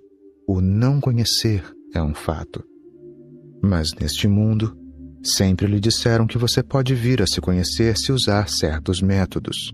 Vivem dizendo que o conhecimento se adquire por meio da repetição. Durante milhares de anos, ensinaram ao ser humano a repetir: sou Deus, sou o Todo-Poderoso, sou a alma, eu sou isto e aquilo. Se você continuar repetindo isso durante várias vidas, acabará acreditando: é isso que sou. Mas, se algo é mentira num primeiro momento, não pode se tornar verdade no último. O que estou tentando transmitir a você? Rogo que não repita o que eu digo, nem mesmo por engano, porque pode criar a falsa impressão de conhecimento. Qual é o estado da humanidade atualmente? Em que estado se encontra a sua mente? O fato, puro e simples, é que não sabemos. Não sabemos nada. No entanto, não estamos dispostos a aceitar essa falta de conhecimento, essa ignorância. No fundo, o ser humano se sente incomodado, porque não está disposto a aceitar sua ignorância. Se alguém nos disser que não sabemos, imediatamente nos defendemos. Se alguém afirma que não sabemos algo, que o que estamos dizendo está errado, nosso ego se sente ferido. O que é que provoca esse sentimento de mágoa? Talvez seja porque alguém está revelando uma realidade que estávamos tentando esconder. Nós a havíamos escondido no fundo do nosso ser, debaixo de várias camadas. Se alguém levanta a primeira camada, mesmo que seja só um pouquinho, nós nos sentimos mal. Já nos preparamos para brigar, para discutir.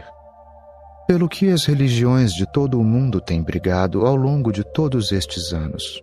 Essa batalha é só por uma coisa, porque todas as religiões afirmam que são detentoras da verdade.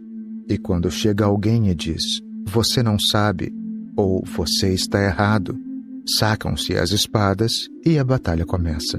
Como se matar fosse um argumento válido. Como se queimar templos ou mesquitas fosse a prova. As raízes da ignorância humana são muito profundas. Chegam até os alicerces, e todo esse suposto conhecimento se assenta sobre ela. Basta uma leve brisa para que caiam todos os rótulos do ser humano e ele se enche de fúria. Se alguém o contradiz, sua raiva aumenta. Mas eu lhe digo que, para dar um passo em direção à verdade, você precisa aceitar esse estado básico de ignorância, aceitar que você não sabe. Por que estou dando ênfase a esse ponto? Porque se pode ir da realidade à verdade, mas não se pode ir dos dogmas à verdade. Podemos sair da situação atual, dessa realidade, apenas se entendermos e lembrarmos que somos ignorantes, que não sabemos nada. Então não seremos nem hindus, nem muçulmanos, nem jainistas, nem cristãos. Essa presunção está presente nas pessoas supostamente cultas. Qual é a religião de uma pessoa ignorante? Qual é a sua filosofia? Quais são suas escrituras? As pessoas cultas têm escrituras, uma filosofia, seitas. Uma pessoa ignorante não pode ter uma seita ou uma escritura. Ela não terá uma Gita, nem um Alcorão. Não terá um Krishna, nem um Mahavira. Só poderá dizer, eu não sei. Ela não reivindica nada, não insiste em nada, não contesta nada, não discute por nada. Lembre-se que, quando uma pessoa se atribui um certo conhecimento, ela não consegue evitar uma discussão. Quando alguém sente, eu sei, esse próprio conhecimento é uma indicação de que tem certa tendência para a argumentação, mesmo que assegure que não quer discutir. As pessoas cultas sempre querem discutir. Vivem e morrem discutindo. Quando a pessoa não tem ilusões quanto ao seu conhecimento, ela pode ir além da discussão. Quando desaparece a ilusão do eu sei, começa a brotar uma certa humildade. Você ainda não está familiarizado com essa humildade tão extraordinária. Ela se torna como uma criança. Qual a diferença entre uma criança e um ancião? Só uma. A criança não sabe e o ancião sabe. Mas o conhecimento do ancião é falso e o não conhecimento da criança é verdadeiro. O buscador recupera sua infância. Ele apaga suas lembranças. Ele novamente se encontra na situação de uma criança. Pedrinhas brilhantes deixam a criança cheia de admiração. O canto de um pássaro a transporta para outro mundo. Uma pequena folha dançando ao vento a leva para outra vida, para outra dimensão. O mundo da criança está cheio de cores, de músicas, de sons. Ela o acha extraordinário, porque seus olhos estão cheios de assombro. A vaidade do conhecimento constrói muros em torno da pessoa e cria uma grande fossa ao seu redor, uma cortina de ferro, e ela se aprisiona ali dentro, se separa do mundo exterior. Assim, ela deixa de interagir com a vida. A abundância da vida deixa de fluir. O buscador tem que recuperar a abundância da vida. Quando ele se desprende da camada protetora do conhecimento, a vida volta a ser rica. Sempre digo aos meus amigos que ensino a inocência. O conhecimento lhe é ensinado há muito tempo, mas não levou o ser humano a lugar nenhum. Só criou um problema atrás do outro. O ser humano recebeu tanto conhecimento, mas isso levou diretamente à sua queda. É muito pouco provável que uma pessoa instruída seja capaz de entender a vida. Ela não pode entender porque seu ego está cheio de ideias. Essas ideias destroem sua humildade. O coração dela endurece, fica rígido. É difícil encontrar uma pessoa mais rígida que uma pessoa culta. Pessoas de conhecimento mataram e provocaram a morte de muitas pessoas. A pessoa de conhecimento, instruída, é extremamente inflexível. Seu conhecimento causa essa rigidez. Há uma história de que eu gosto muito. Havia uma grande feira. Uma pessoa caiu em um poço que ficava perto do lugar onde acontecia a feira e começou a gritar: me tirem daqui, estou me afogando. O poço era muito fundo, mas ela conseguiu subir sobre alguns tijolos que havia dentro do poço para que a água não a cobrisse. Havia tanto barulho na feira que ninguém conseguia ouvir seus gritos pedindo ajuda. Um monge budista estava passando ao lado do poço. Ele estava com sede, então olhou ali dentro para ver se o poço tinha água. Ao ouvir os gritos vindos ali de dentro, ele procurou ver melhor. O homem que estava se afogando gritou: caro monge, por favor, me tire daqui. Estou morrendo. Por favor, faça alguma coisa. Me dê a mão. Escorreguei. O monge perguntou: por que está com tanta pressa em sair daí? A vida é sofrimento. O Senhor Buda diz que a vida é infelicidade, é sofrimento. O que você vai fazer depois que sair deste poço? Aqui só há sofrimento, nada mais. Buda também disse que tudo o que acontece nesta vida é resultado do karma de suas vidas passadas. Em alguma vida passada, você deve ter atirado alguém dentro de um poço e por isso caiu aí agora. Você tem que enfrentar as consequências dos seus atos. Se fizer isso com dignidade, você se libertará do seu karma. Não tente sair daí sem necessidade. O monge bebeu um pouco de água e seguiu seu caminho. Tudo o que tinha falado estava certo, era o que diziam as escrituras. Mas as escrituras que tinha estudado se interpuseram e o impediram de ver a pessoa que estava morrendo diante dele. A pessoa estava se afogando, mas o monge não se deu conta. Só conseguia ver a doutrina do karma, a futilidade da vida. Ela deu um sermão ao homem que se afogava e seguiu o seu caminho. Não há ninguém mais inflexível que um pregador. Enquanto o monge seguia em frente, apareceu outro monge, um seguidor de Confúcio.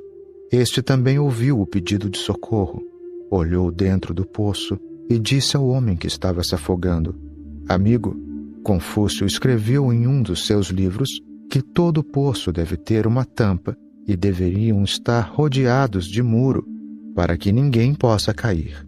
Este poço não tem tampa, é por isso que você caiu. Nós estamos percorrendo as aldeias e dizendo às pessoas que elas precisam seguir com rigor o que Confúcio disse. Mas não se preocupe, caro amigo. Agora mesmo vou iniciar um novo movimento e explicar isso às pessoas. Eu inclusive verei o rei para dizer que Confúcio afirmou que todo poço deveria ter muros para que ninguém possa cair. Neste reino, os poços não têm muros, por isso tanta gente se afoga. O homem que estava se afogando disse: Tudo o que você diz está certo, mas quando todos os poços tiverem muros, aí já estarei morto. Primeiro me tire daqui. O monge disse: Não é uma questão pessoal. Não se trata só de você. Este é um problema público. Não importa se uma pessoa morre. É uma questão que afeta toda a comunidade. Você pode se orgulhar de ser o precursor de um novo movimento. Você é um mártir. Os líderes sempre enganam o povo dizendo: Vocês são mártires.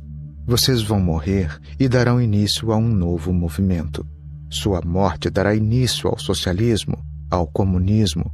Haverá democracia em todo o mundo. Vocês precisam morrer. O indivíduo não tem tanto valor. O que tem valor é a humanidade. Mas a humanidade é só uma palavra. Quando você conhece alguém, conhece um indivíduo. A humanidade não existe. A humanidade é só uma palavra. As escrituras falam da humanidade, mas onde quer que vamos, só encontramos o indivíduo. No entanto, as pessoas que reverenciam as escrituras continuam dizendo: é preciso salvar a humanidade. Não importa que tenhamos de sacrificar um indivíduo. Podemos sacrificar um indivíduo, mas precisamos salvar a humanidade. O homem que se afogava continuou gritando por socorro. O seguidor de Confúcio foi à feira e subiu em um palanque. Ele reuniu milhares de pessoas ao seu redor e disse: Vejam, enquanto os poços não tiverem muros, a humanidade vai continuar sofrendo. Todos os poços deveriam ter muros. Este é um bom projeto para o governo. É o que Confúcio proclamou em seus livros. Ele abriu um livro de Confúcio em uma página e começou a mostrá-la a todos. O homem que estava se afogando continuou pedindo ajuda. Mas quem poderia ouvir sua voz com tanto barulho? Um missionário cristão estava passando perto do poço e ouviu os gritos vindo de dentro dele. Imediatamente tirou a roupa e puxou uma corda da sua sacola. Ele sempre levava uma corda. Atirou-a no poço e depois ele mesmo entrou, salvando a vida do homem. O homem disse ao missionário: Só em você posso reconhecer um ser humano de verdade. Agora mesmo um monge budista passou por aqui e aproveitou para me dar um pequeno sermão. Também passou um monge confucionista que iniciou um novo movimento. Olhe ele ali. Está dando início a um novo movimento em cima do palanque. Você foi o único que se preocupou em me ajudar. Foi muita bondade da sua parte. O missionário cristão começou a rir e disse: Não foi nada. Na realidade, você é que me fez um favor. Se não tivesse caído neste poço, eu não teria conseguido fazer uma boa ação. Sabe o que disse Jesus Cristo?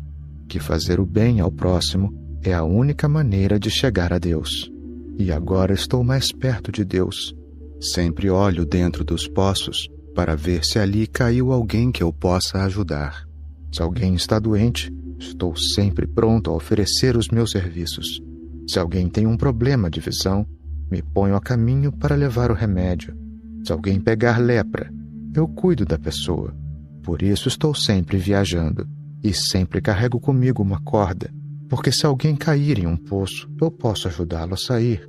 Você me fez um favor, porque o serviço ao próximo é a única salvação.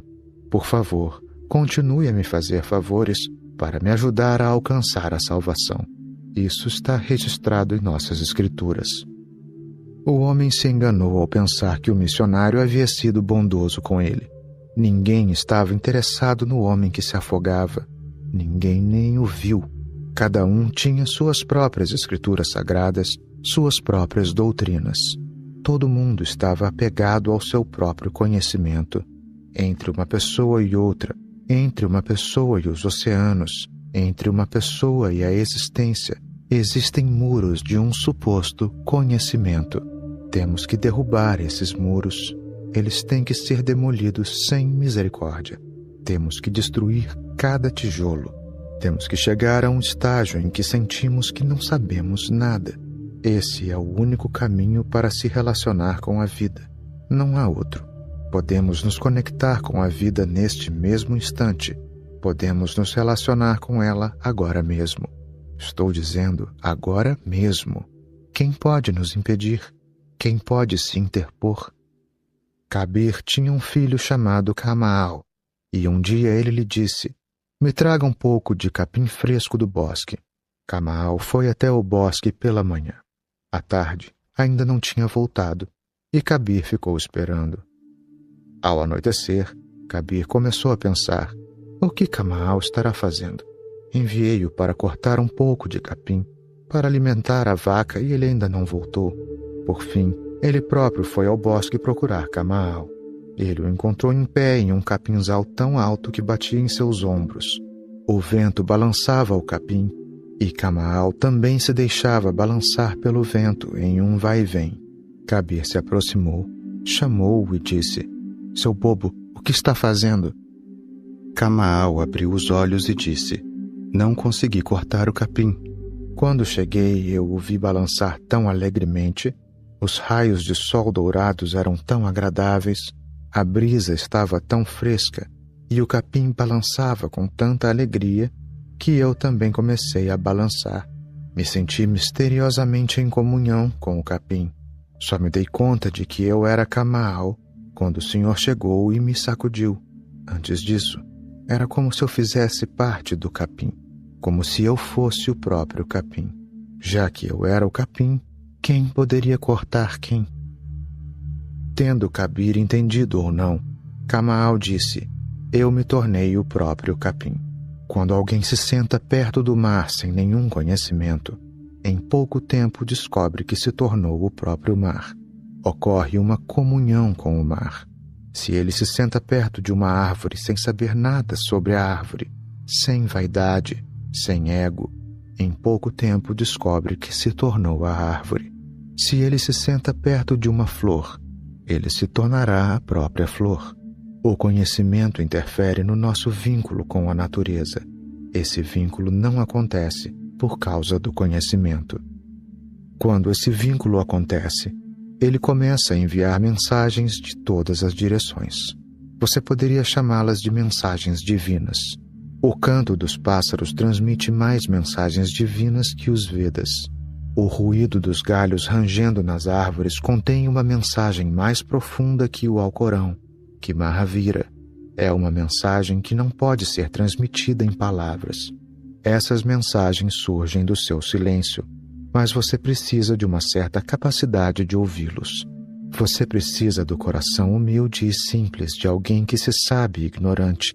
inocente, e não da mente dura e inflexível de alguém orgulhoso de seus conhecimentos. Por isso sempre digo que o primeiro passo é se tornar ignorante, tornar-se alguém que não tem conhecimentos. Entenda isso, reconheça isso. É um mistério, mas você dá o primeiro passo na direção do conhecimento quando reconhece que não sabe nada. Quando uma pessoa sabe que não sabe nada, ela começa a avançar em direção ao conhecimento. Um dia essa pessoa pode saber. Um dia o conhecimento pode acontecer, mas ela precisa de humildade para que isso se suceda. E sem ignorância, ela não pode encontrar a humildade. Não há nenhuma outra maneira de encontrá-la. A primeira máxima do buscador é saber que não sabe. Quando se sabe isso, não se lê as Escrituras.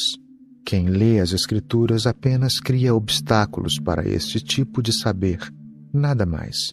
Para adquirir esse tipo de conhecimento, não há necessidade de procurar nenhum guru. Os gurus só oferecem conhecimentos, mas como você pode ter um vislumbre do não saber?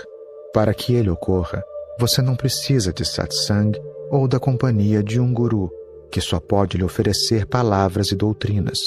Como você pode obter esse vislumbre? Para que ele ocorra, você só precisa estar sozinho, e nessa solitude, você compreenderá sua própria realidade.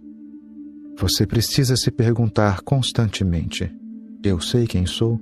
Do âmago do seu ser virá uma resposta: não, eu não sei.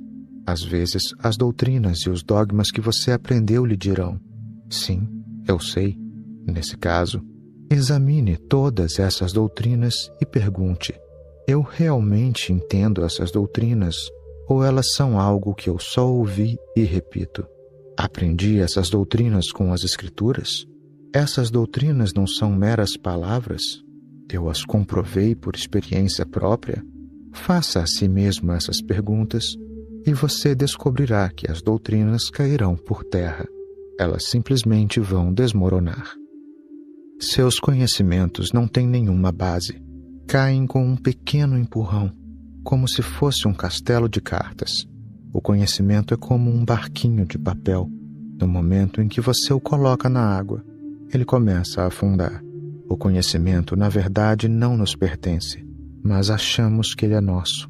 O dia em que abrimos os olhos e nos damos conta disso, ele se desvanece por si só. No dia em que descobrimos que nossos conhecimentos não têm valor nenhum, as portas do amor se escancaram para nós.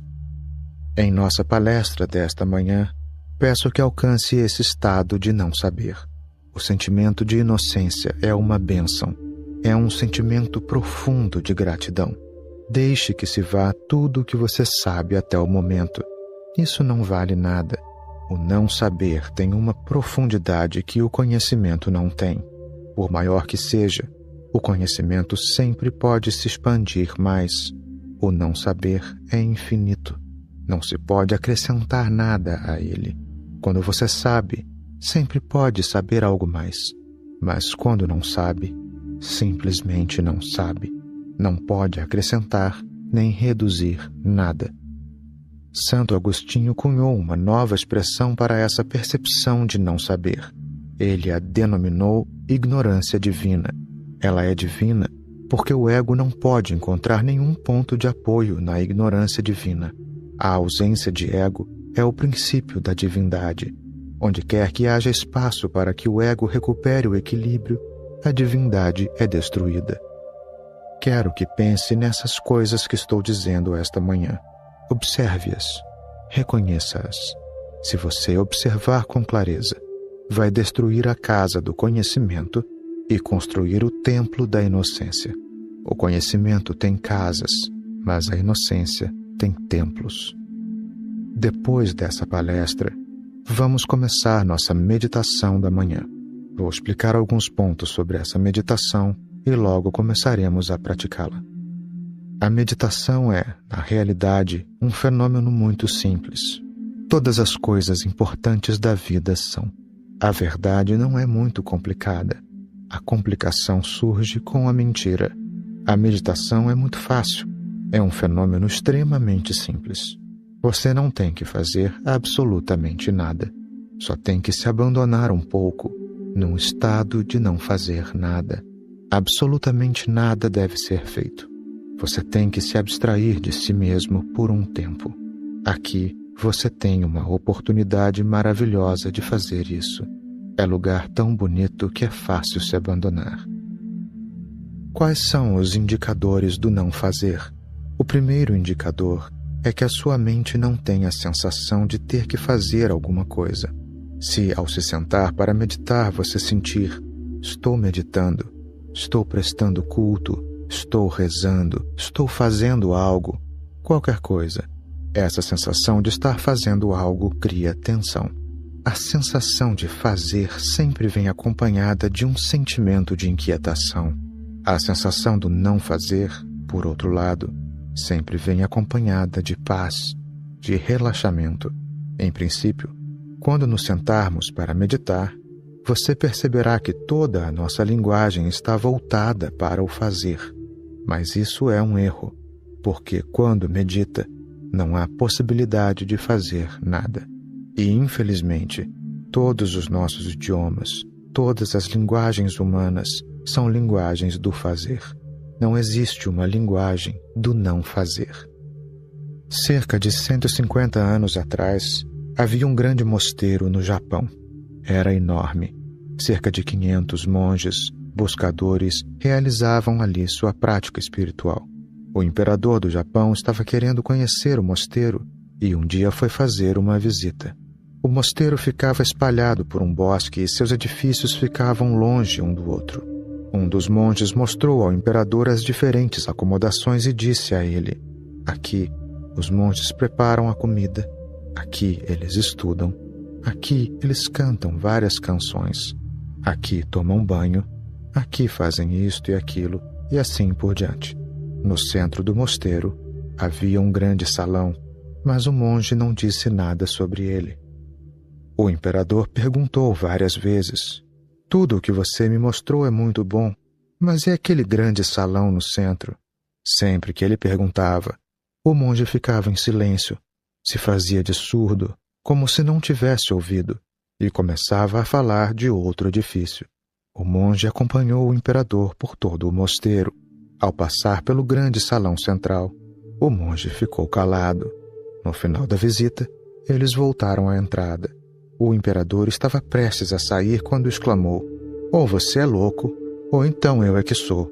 Vim a este mosteiro especialmente para ver aquele salão, mas você não me disse uma única palavra sobre ele. Eu perguntei várias vezes, mas você se faz de surdo. O que exatamente vocês fazem naquele salão? O monge respondeu educadamente: o senhor está me colocando em uma posição muito delicada. O senhor me perguntou várias vezes: o que fazem nesse salão? E percebi que o senhor só conhece a linguagem do fazer, e por isso lhe disse: aqui tomamos banho, aqui cozinhamos, aqui comemos, aqui lemos. Eu disse tudo em termos de fazer, de ação. Agora me faz novamente a pergunta sobre o salão central. É muito difícil respondê-la, porque ali não fazemos absolutamente nada. Sempre que um monge não quer fazer nada, ele vai para esse salão. É um lugar para meditar. É a nossa sala de meditação. Mas quando o Senhor me pergunta: o que vocês fazem aí? O Senhor me deixa em uma situação incômoda. Se eu disser: aqui meditamos, estou cometendo um erro, porque meditar não é fazer. Aquele é um lugar onde não fazemos absolutamente nada. Tudo o que estou dizendo sobre meditação é uma digressão sobre o não fazer. Talvez você repita Rama Rama e chame isso de meditação. Talvez você conte as contas de um rosário e chame isso de meditação. Talvez repita o mantra Gayatri e chame isso de meditação. Ou repita Namokar, o mantra jainista, e chame isso de meditar. Mas meditar não é nenhuma dessas coisas. Se você está fazendo algo, não pode chamar isso de meditação. Mesmo que esteja contando as contas de um rosário, mesmo que repita Rama Rama, talvez Gayatri, talvez Namokar, talvez outra coisa, em qualquer um dos casos, você nunca está meditando. Quando você não está fazendo absolutamente nada, quando tudo está em silêncio e em paz, quando tudo é descontração, quando todo o mecanismo de fazer está em silêncio, aí sim você começa a entrar em estado meditativo. Meditação é não fazer. Agora, como devemos proceder quando entramos em meditação aqui? A primeira orientação para entrar no não fazer é reconhecer. Não estou fazendo absolutamente nada. Você precisa ter uma sensação muito clara. Não estou fazendo absolutamente nada. Vou me desvanecer nesse sentimento de não fazer. No plano das sensações, você deve reconhecer: estou centrado no não fazer. Estou simplesmente em silêncio.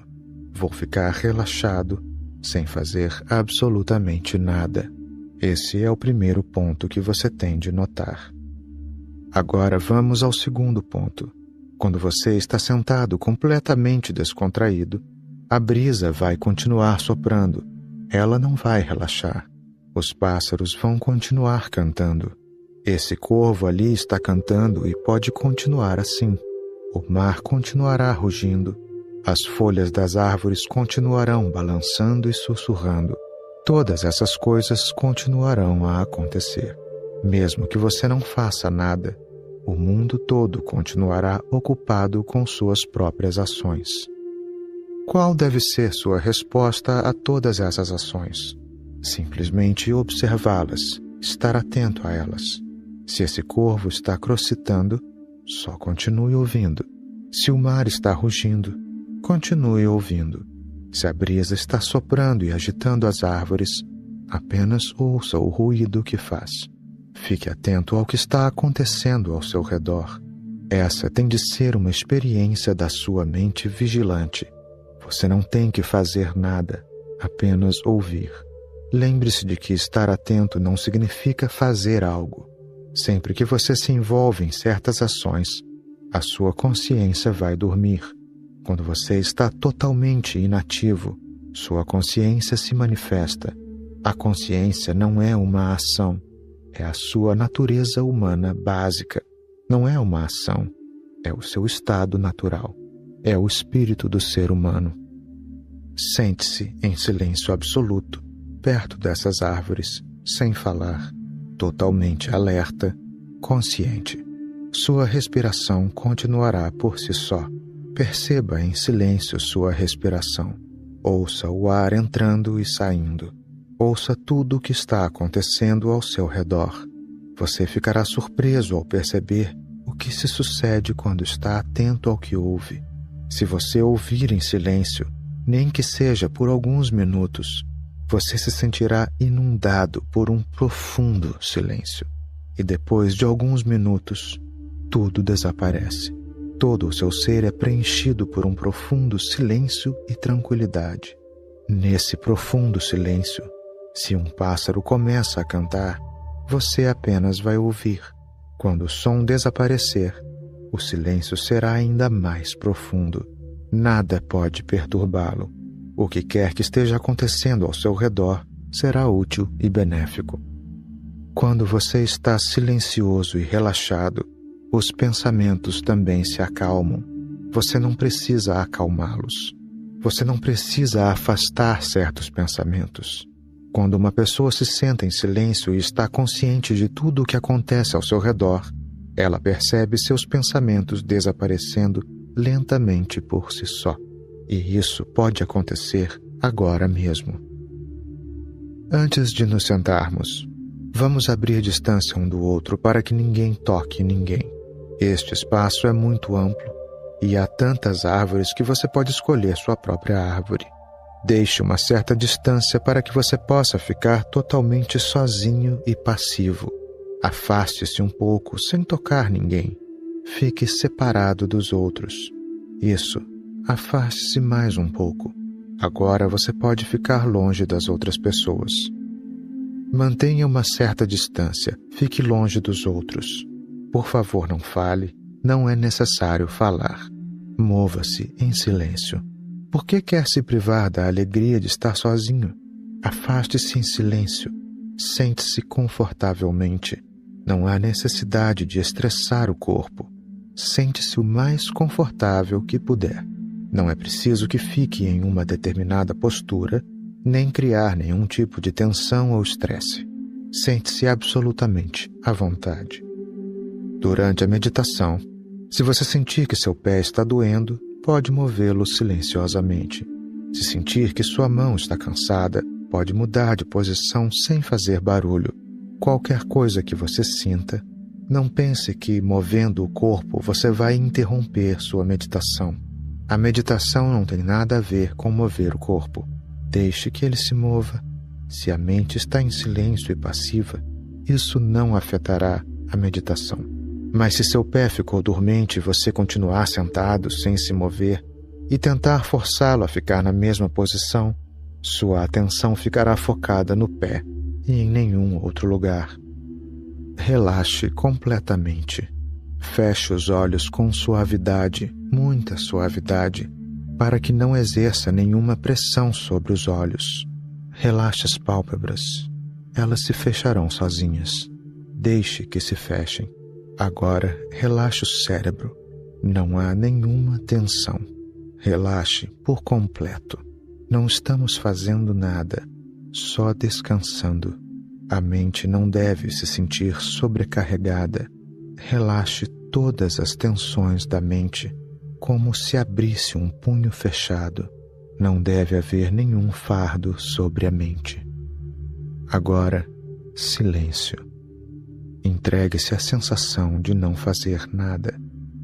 Não estou fazendo nada. Não estou fazendo nada. Não estou fazendo nada. Entregue-se a essa sensação. Não estou fazendo nada. Depois, ouça em silêncio a brisa, os pássaros. Escute em silêncio.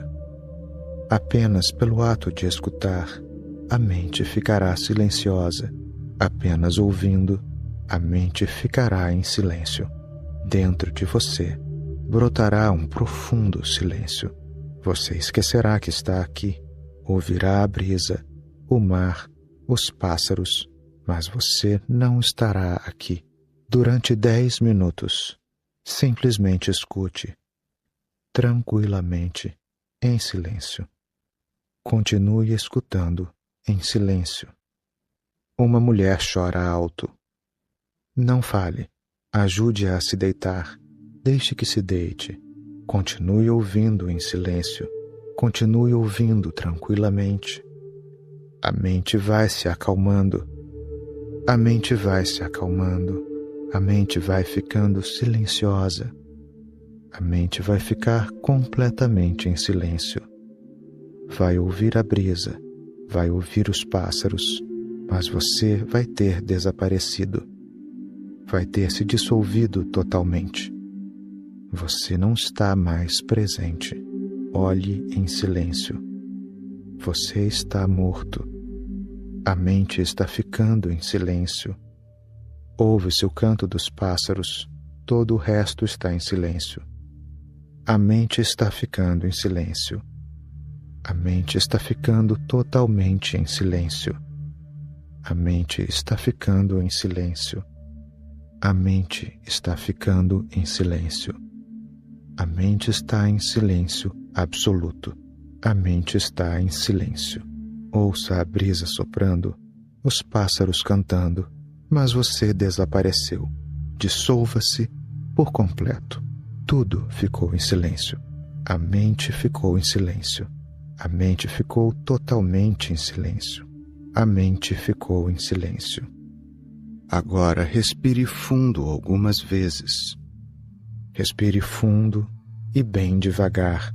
Abra os olhos muito suavemente. Como tudo está em silêncio dentro de você, o exterior parecerá silencioso. Aos poucos, abra os olhos bem lentamente. Eu gostaria de dizer algo agora que estamos terminando, antes de dar a sessão da manhã por concluída. É possível que algumas pessoas fiquem agitadas durante a meditação. Os outros não precisam se preocupar. Pode ser uma emoção que é preciso extravasar. Alguém pode começar a chorar ou a rir, mas os outros não têm que se preocupar. Também não há necessidade de reprimir as emoções. Se tem que expressá-las, deixe que extravasem. Assim serão mais profundos os resultados que conseguirá. É muito bom expressar os sentimentos. Se tem que expressar algum sentimento, não o reprima, por favor. Todos aqui são meditadores e podem entender. Seja qual for o caso, os outros não devem se sentir incomodados. Se os sentimentos começarem a se acumular dentro de você, não há necessidade de reprimi-los. Se sentir vontade de chorar, chore. Se não conseguir conter as lágrimas, deixe que transbordem. Deixe a mente fazer o que quiser. Se permitir que saia tudo que está preso e reprimido dentro de você, quando deixa isso fluir, a mente fica muito mais tranquila. Portanto, não se preocupem em absoluto com isso. A sessão da manhã está concluída.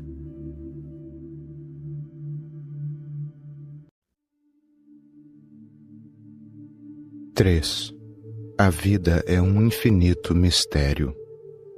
Me fizeram muitas perguntas sobre o que eu disse esta manhã. Um amigo perguntou: Osho, o conhecimento é sempre um obstáculo para a vida espiritual? Todas as escrituras são inúteis? É verdade que não podemos vivenciar nada no caminho da verdade por meio do conhecimento de dogmas e doutrinas? Outros amigos fizeram perguntas semelhantes. Uma criança pequena está brincando do lado de fora de casa. O sol da manhã se ergueu no céu e os raios dourados banham o jardim ao redor da casa. O ar está fresco e as borboletas voam entre as flores. A criança está deitada na grama, brincando. Ela pensa: eu posso guardar estes raios de sol, guardá-los e levá-los comigo. Ela entra em casa e volta com uma caixa. Guarda os raios de sol dentro da caixa e o ar fresco também. Saltando alegremente, ela vai até a mãe e diz: adivinha o que eu tenho dentro desta caixa? Raios de sol e ar fresco da manhã. Coloquei tudo dentro da caixa. Ela não sabe que isso não se pode guardar dentro de uma caixa. Não sabe que, embora tenha levado a caixa para dentro de casa, os raios de sol ainda estão lá fora. A mãe começa a rir e diz: abra a caixa e me deixe ver os raios de sol que você pegou. Não sabia que se podia guardar ar fresco numa caixa. A criança está convencida de que vai surpreender a mãe. Abre a caixa orgulhosamente e aguarda com expectativa a reação da mãe. Mas, quando olha no interior da caixa, seus olhos se enchem de lágrimas. Está tudo escuro dentro da caixa. Não há nenhum único raio de sol nem ar fresco ali. Ela começa a chorar e diz: eu tinha guardado na caixa. Onde estão? No terreno da verdade, o ser humano também sente o ar fresco da vida e os raios do divino. Ele acha que pode guardar na caixa os textos sagrados. Ele guarda tudo na caixa, com um grande esforço, mas, sempre que alguém olha dentro dela, só encontra palavras vazias, caixas vazias. Não se pode guardar as coisas importantes da vida em uma caixa. Não há como colocar uma experiência em uma caixa. As palavras são como as caixas. Tentamos aprender com palavras tudo o que aprendemos na vida para poder expressá-las. Tentamos capturar o que entendemos e colocar em palavras, mas nas nossas mãos só temos as palavras.